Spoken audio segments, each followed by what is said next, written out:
Hello everyone, today I'm going to share with you a quick tutorial about how to change a Mac folder icon. First, let me make a new folder. The default color is blue. In order to change the color, I must first choose a PNG image. For this tutorial, I will use the rose gold metallic folder. To copy the design, I must first double click and open the PNG file with the preview app. Then go to Edit and press Select All.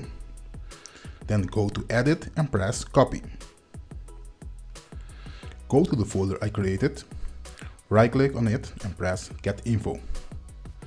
Click to the small thumbnails icon, then go to Edit and click Paste.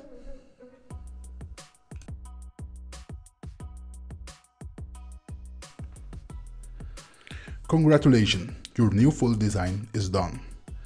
Now you can easily multiply the folder by holding Option key and drag the folder and release the folder. Thanks for watching. My name is Gideon from 4G Art. If you like the background and the folder design that I used in this tutorial, there is a link in this video description below where you can buy it. Thanks.